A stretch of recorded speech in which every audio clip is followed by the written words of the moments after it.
Pregnancy plan ചെയ്യുന്ന കപ്പിളാണോ നിങ്ങൾ? അങ്ങനെയാണെങ്കിൽ ഈ പറയുന്ന കാര്യങ്ങൾ ഒരു 3 മാസം മുമ്പെങ്കിലും ചെയ്തു തുടങ്ങേണ്ടതാണ്. ഒന്നാമത്തെ കാര്യം ഫിസിക്കലി ഫിറ്റാവുക എന്നുള്ളതാണ്. അതായത് ഒരു അൺഹെൽത്തി ആയിട്ടുള്ള ലൈഫ് സ്റ്റൈലാണ് നിങ്ങളുടേതെങ്കിൽ, അല്ലെങ്കിൽ അൺഹെൽത്തി ആയിട്ടുള്ള ഭക്ഷണ രീതിയാണ് ഇപ്പോൾ ഉള്ളതെങ്കിൽ, ഉറക്കമൊന്നും ശരിയായിട്ടുള്ള ഒരു സമയത്തല്ലെങ്കിൽ, ഇതൊക്കെ ഒന്ന് സെറ്റാക്കുക എന്നുള്ളതാണ്. ചുരുക്കി പറഞ്ഞു കഴിഞ്ഞാൽ ഫിസിക്കലി ഫിറ്റായി മാറുക എന്നുള്ളതാണ്. രണ്ടാമത്തെ കാര്യം, നല്ല സ്ട്രെസ്സിലൂടെയാണ് നിങ്ങളിപ്പോൾ കടന്നു പോകുന്നതെങ്കിൽ ആ സ്ട്രെസ്സിൽ നിന്ന് ഒന്ന് മോചിതരാകണം. അതിന് പറ്റാത്തൊരു സാഹചര്യമാണ്, അല്ലെങ്കിൽ നിങ്ങളെക്കൊണ്ട് പറ്റുന്നില്ലെങ്കിൽ അതിന് വേണ്ട ഹെൽപ്പ് എടുക്കുക എന്നുള്ളതാണ്. മൂന്നാമത്തെ കാര്യം, ഒരു അതിഥി നമ്മുടെ വീട്ടിലോട്ട് വരുന്ന സമയത്ത് എന്തൊക്കെ പ്രിപ്പറേഷൻസാണ് നമ്മൾ ഓരോരുത്തരും ചെയ്യുന്നത് അല്ലേ?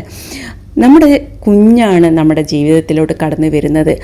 ആ കുഞ്ഞ് വരുന്നതിൻ്റെ എക്സൈറ്റ്മെൻറ്റോട് കൂടിയായിരിക്കണം നമ്മൾ ഇരിക്കേണ്ടത്. ആ ഒരു മൈൻഡ് സെറ്റ് ഉണ്ടാകുമ്പോൾ തന്നെ അവിടെ ദേഷ്യം, വെറുപ്പ്, കലഹം ഇതൊക്കെ മാറി നിൽക്കും. ആ ഒരു അന്തരീക്ഷമാണ് സൃഷ്ടിച്ചെടുക്കേണ്ടത്.